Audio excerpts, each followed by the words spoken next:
Welcome everyone to Forward Thinking, my new in-conversation and educational TV series. I'm Adjunct Professor Art Phillips. Today's focus is entrepreneurship and work integrated learning. I have a very special guest that I'll be interviewing today, Rahul Daga.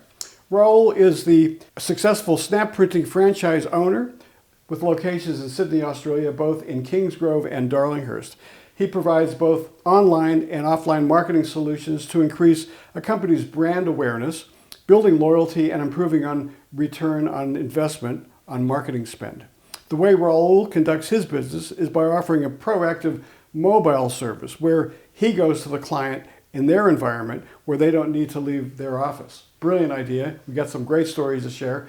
Without further ado, a really warm welcome to our guest, Rahul Daga. Good to see you. Thank you for coming today and sharing your expertise, which we were just about to jump into. Yeah. Thank You've you. been well? Yeah, very nice. How about you? Well, we've known each other for a while through a few different circles, some educational stuff. We've actually had an interview once before on some other project, and very much looking forward to this on Forward Thinking, because I want you to share with our students and our entrepreneurship people how important it is to actually look at the current markets and change and how to be entrepreneurial in terms of your forward thinking, hence the name of the show. A great way to start really is, and I don't know a whole lot about this myself, so this is a very good question, I think, for the audience, for the students, and for me. Franchising. Okay, so how does it actually work, and how and why did you get involved with franchising? You must have had a printing passion. Yes. Yeah? That's a really good question. According to Franchising Institute of Australia, the simple definition they have put there is it's the best way to expand your small business and increase profit and asset value. So what you're doing is you're licensing your IP and your know-how and giving franchises opportunity to own a business of their own instead of going through all the back-breaking tasks you have to go through to start business from scratch. Yeah. And franchising offers that opportunity to them, and to tap into franchisors' know-how, their expertise, and the mistakes they've gone through, which they don't have to go through. And that's why it's the best way to get into your own business.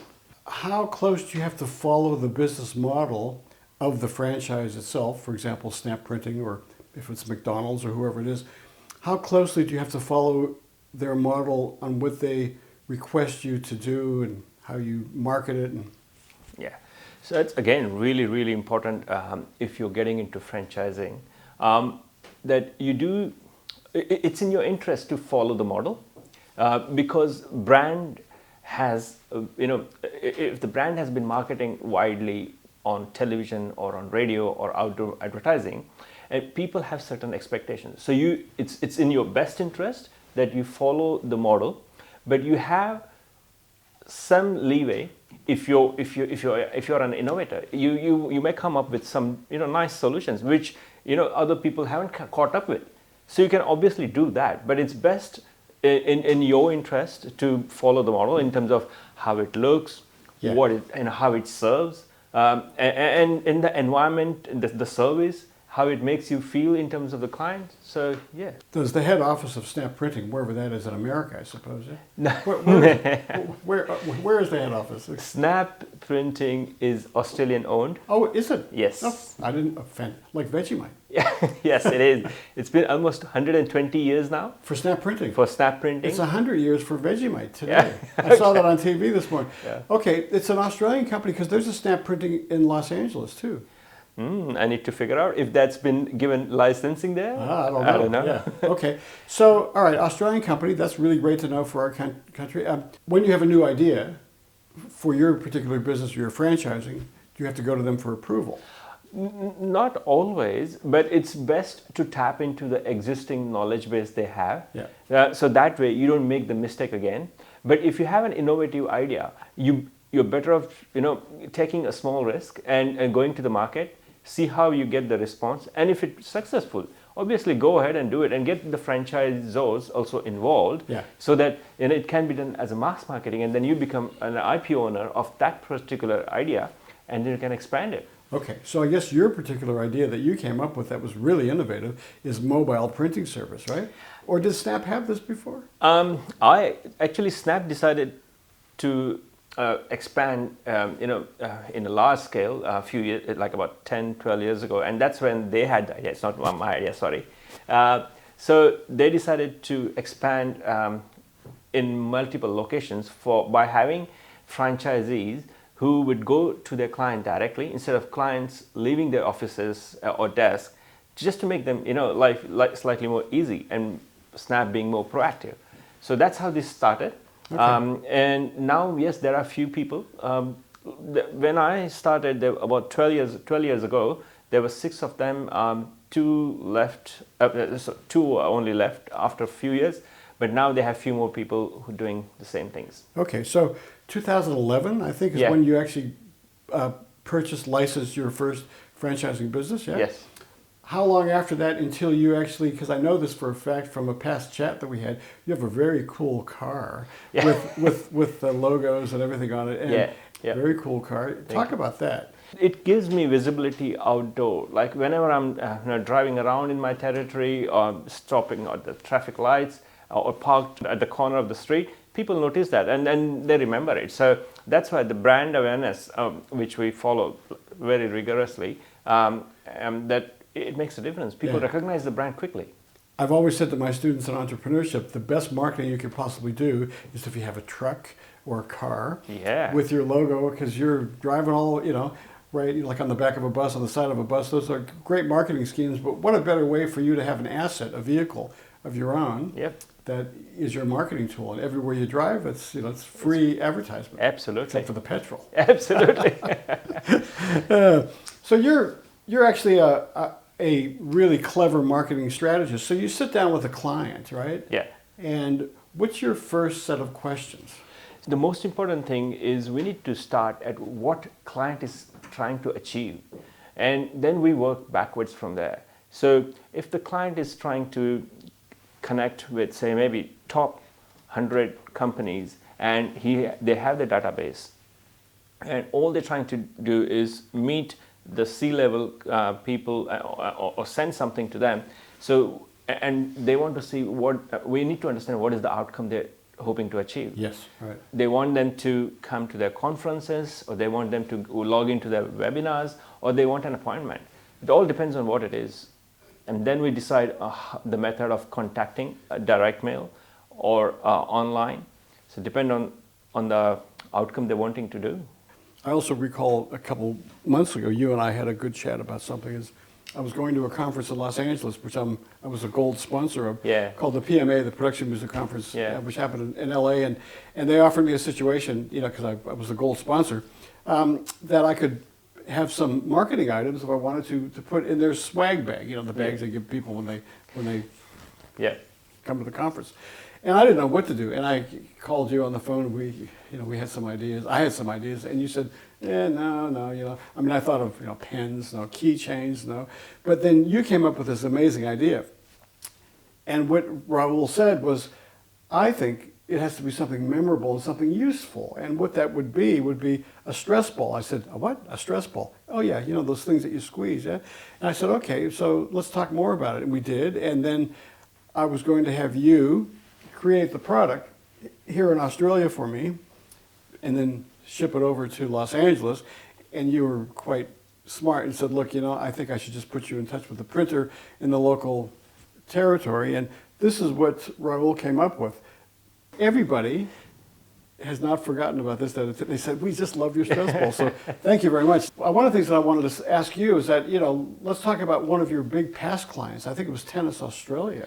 Yeah, so it is still an existing client. Oh, existing client. Yeah, we just sent them 6,000 racket tags just last week for upcoming events. So when there are tournaments, players have their rackets, tennis racket restringed constantly because one of the string is broken. Right. They need to get it restringed, so send it to a person who will do that. Right. And the person who's setting up those strings again, he puts a tag on the racket that this is done, not done, things like that. I see. Okay. And the player gets the racket back and just pulls it off. So he and she knows that it's been restrung. Yeah. You know. It's 100% recyclable stock. Yeah. So and it's got a smart design feature. So they put the tag around the racket, and as soon as the player gets the racket back, they can easily just pull this off. It tears off from the handle, and they can put it in the bin. Okay, so you did some research. I remember we had a chat about this a few years ago about you had to research what products were available, what material was available in terms of the recycling idea. That took some research for you, didn't it? As you know, sustainability is really, really important for all the Fortune 500 companies now. They do actually publish now reports every year with their annual reports what they're doing in terms of sustainability. Yeah. So as a Snap, we provide all the solutions we provide. They are made with sustainable products, which can be recycled, and we also have practices in place in our factory that we recycle everything we use there, and which we throw out. That's all recyclable. We are certified by Australian graphic arts industry, and we have a certificate that we are qualified as a sustainable green print provider. I see. Yeah. And this is, I mean, obviously for any future generation, it's so important that we take care of your current environment and don't damage it as much as possible. Which is a long-term thing and a solution. You're a marketing strategist, as we said, and you like to think of new ideas and things like that. Yeah.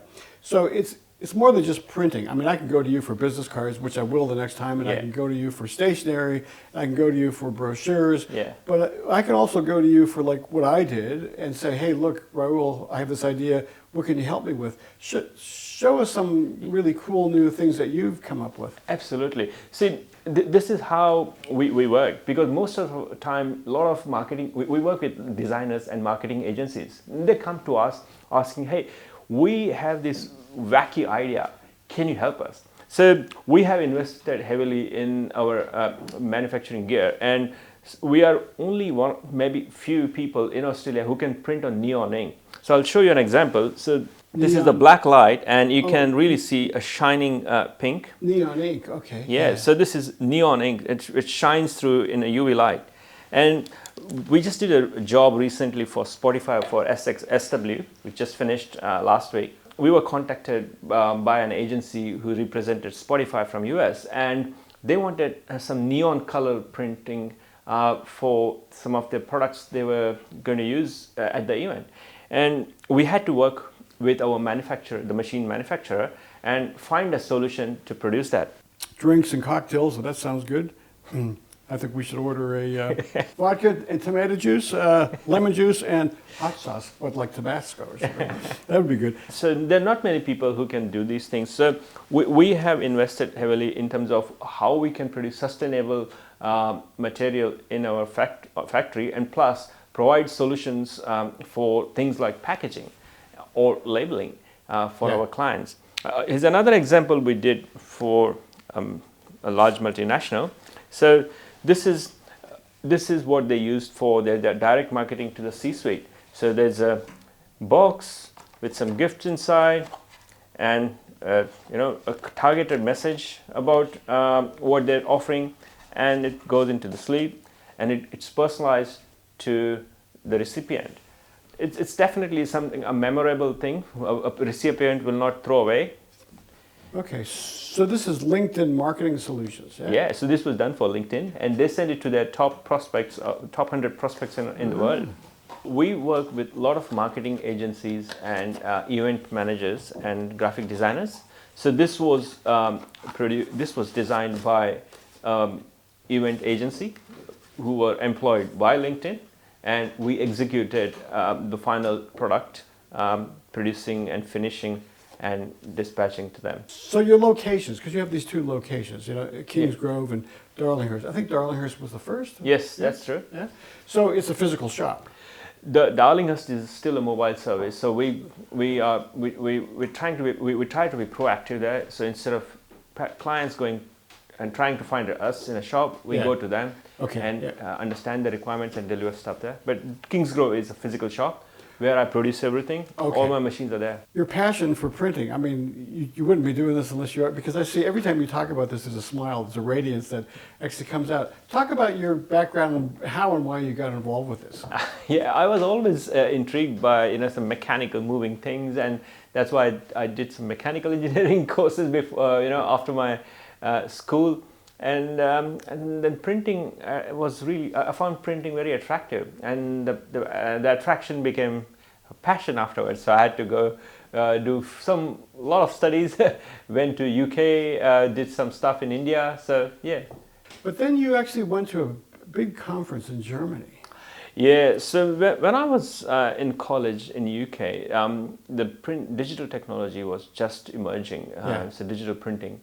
And I went to a big conference, and my eyes were completely, I was blown away with the kind of technology which was there. And that's when it cemented my idea that I need to do something in that field. Yeah. So yeah, that was a game changer for me. So it changed my life completely. I did a fair bit of research in that part, and my research got published at my school and got awarded and stuff like that. But yeah, I think the digital technology has changed massively in our industry in terms of how printing is done, and the printing has changed massively anyway. You know, what's coming up in the future is in terms of new technologies. I'm wondering if you might be able to speak to that in your particular industry. The technology obviously has hugely affected what we print, how we print, and the materials we are able to print, and the time frame it's required to print.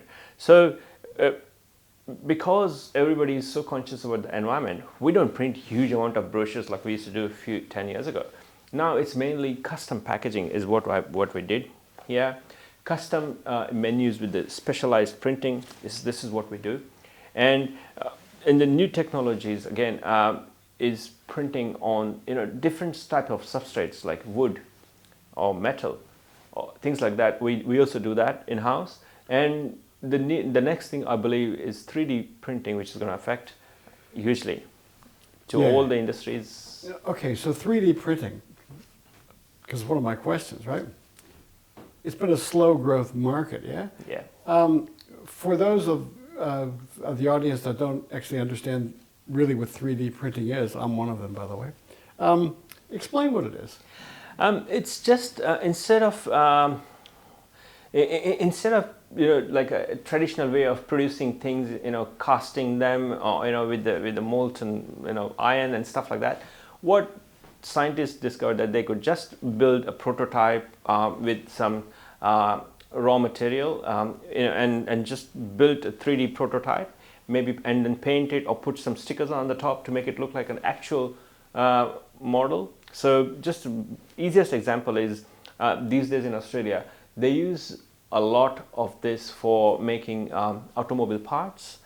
They also use this for making things like big statues at the conferences, which are like inside it's all resin 3D printed, and the outside it's like nice vinyl graphic applied to it, so it looks like a real statue, only custom made for that particular conference, and looks so real.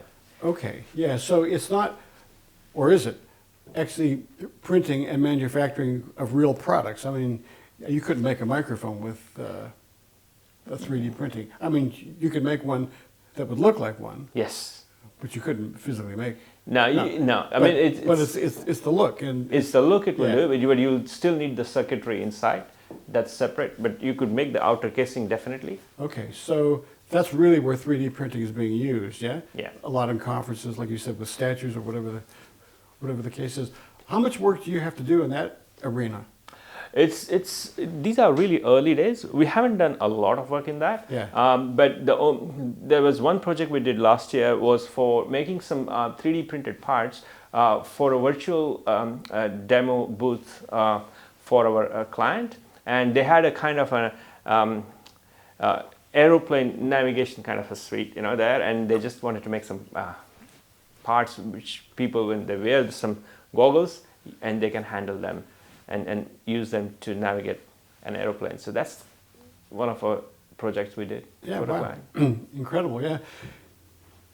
The machines that you have in your Kingsgrove office, the equipment or the assets, how often do you have to upgrade those machines? Yeah, we do keep upgrading them every 3 to 5 years, Yeah. depending on the need and how the market is going. And we just did that last year. We did fair few things, and that's really helping us produce different type of solutions for our clients now. Yeah. Not necessarily because the machines break down from wear and tear, but just because they just have gained more feasibility in terms of what they can do, and I guess you have to upgrade those machines accordingly. Yeah. Absolutely, yes, and we do need to change according to the market, trends, and if we don't change, we'd be left behind. So obviously, we do that. So in your market, I mean, do people still do business cards? Oh yeah, it's one of the most important things you can do in terms of the printing. We are the biggest printers of business cards in Australia, Snap Printing. Yeah, everybody would. I think it's the best marketing tool for you, because if you leave it with your prospect, a nicely printed and finished business card, he will remember it. I still think so too. Yeah. My trip to the States recently was that everybody that I met, a lot of them, didn't have a business card, but they had this, and it was an electronic business card. Yeah. And so I had to scan it, and then. A little bit complicated. Yes. And time involved, and then then there's not the look and the feel, Absolutely. and the memorability of actually, oh, that's his card, or I'll keep that there. I don't know. Old-fashioned approach sometimes is not such a bad thing. Definitely, I agree with you totally. Yeah. So out of all your work in terms of the printing industry with Snap, what is your number one money-making avenue? Is it business cards, or is it the marketing stuff, or is it? That's a really good question, and maybe a secret I shouldn't be answering. No, but okay, sorry. Yeah. No, I think the market has drastically changed in the last 3 years since the COVID. The traditional printing has obviously dropped. So now most of the people they're looking for custom solutions, like like this stuff. things like this, custom packaging, labeling, or custom special printing. Yeah. Okay. Yes. Because that's where I thought it was going for you. Yeah. Yeah. Because of all this work that you've done and your suggestion with that, and yeah. Okay. Your second franchise, you opened up Kingsgrove. Yeah. How long after 2011? 2017. We started off in 2011 in Darlinghurst, and in 2017 we thought, we can afford to buy a new franchise now. Yeah. The business is at a level that we need more, support. So we bought a second franchise where we produce everything. Okay, so that has to be approved by Snap. Yes, definitely. Yeah? Okay, and do they look? I think like McDonald's says that you can't have a McDonald's within X amount of range of the other McDonald's, and there's certain criteria that you have to follow, right? Same. It's the same with Snap, yeah? Yeah. So all the franchises obviously are governed with the certain territory they can operate into. Yeah. And exactly like that. So I have a certain territory which belongs to that particular franchise, and then I can operate over there. Yeah, good. And, right, I mean, if this is confidential, please don't divulge it by any means, but I guess you have a relationship with the head office. You have to report to them, besides the accounting figures or whatever you have to do. You obviously have to meet with them and make sure that strategically you're following their guidelines, and if they want to know new ideas, just talk a little bit about that for the student. Because I know a lot of students, I teach entrepreneurship at the Universal Business School here in Sydney, one class a week. And a lot of students want to do franchise. So I said, okay, well, I don't know if you can do that in my entrepreneur class because it has to be an innovative idea. And they say to me, well, yeah, but I can do innovative ideas in a franchise, like you said, yeah? Yeah. So I think those students would benefit from this chat a lot in terms of that question. So the Snap franchising office, it definitely helps you in terms of your marketing, but you still, they do market nationally, but you still have to do your local area marketing for sure.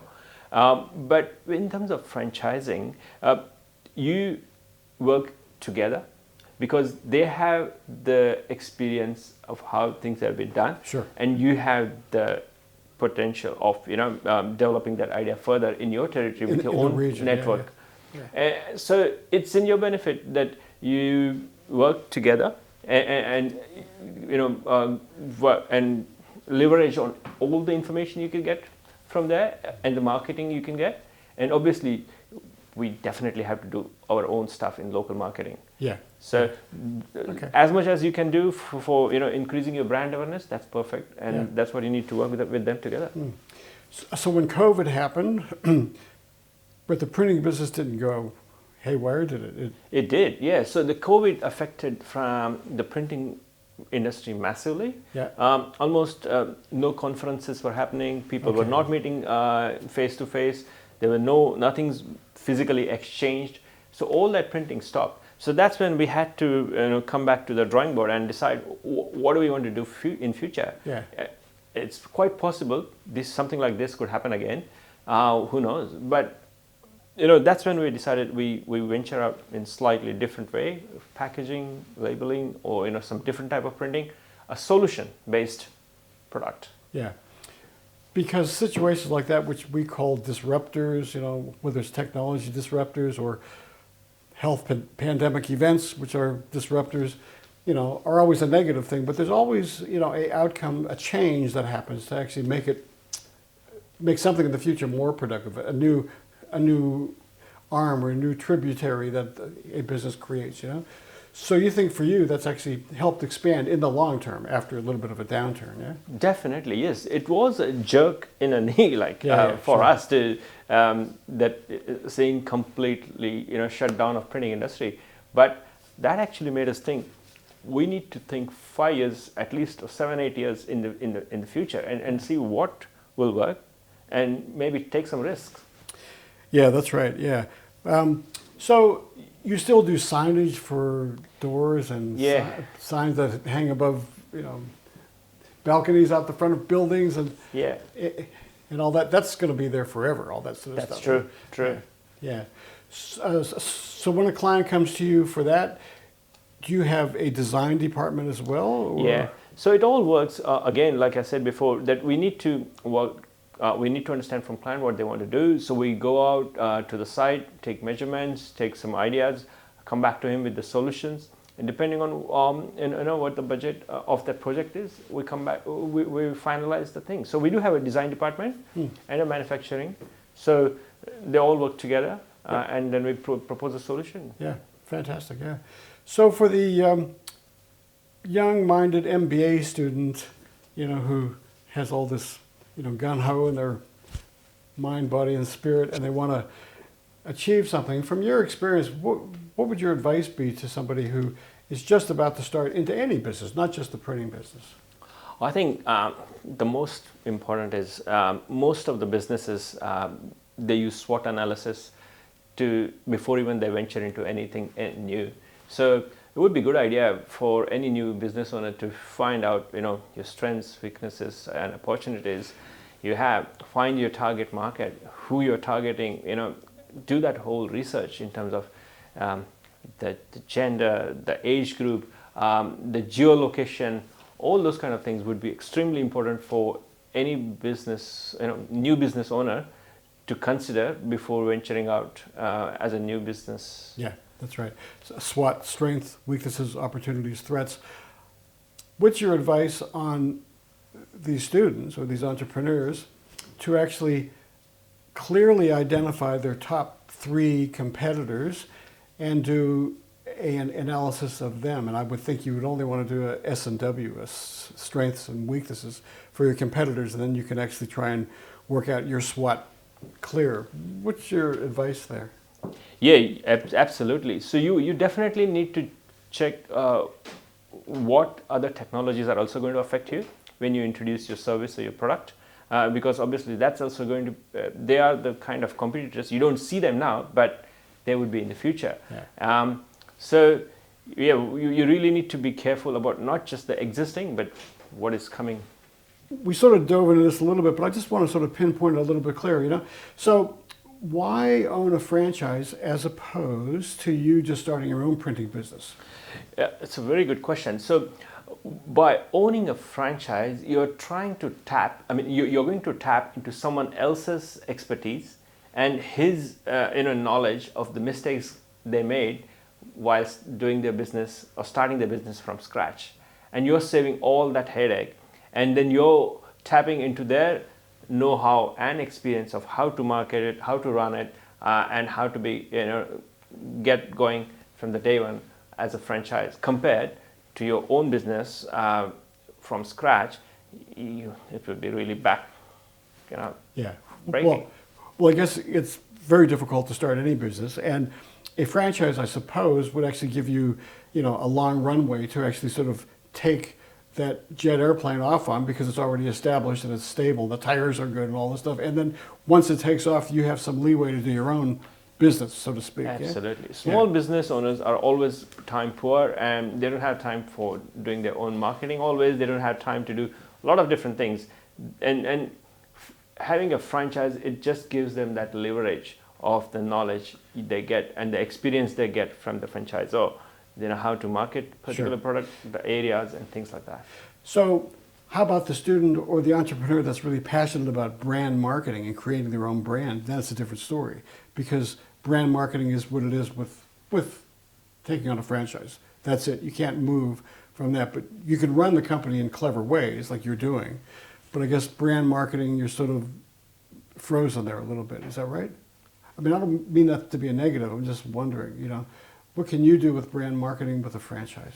You do definitely have to work locally in your area, in your local territory. Okay, so brand marketing in the community. Yeah, you do need to. Yeah. You need to. I mean, it's best way to tie up with local charities or football club or things like that. It's and put your brand out there. Okay. Then show people and who you're supporting and who you really like, passionate about. Yeah. And that way you can be more seen locally by your great supporters. Yeah, fantastic, good.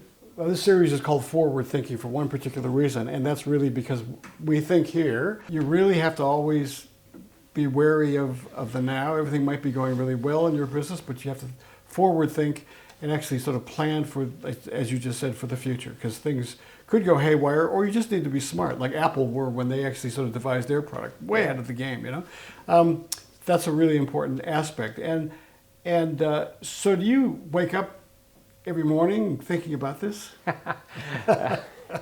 Yeah, definitely. Yeah. That's right. As you're brushing your teeth, or as you're having a shower?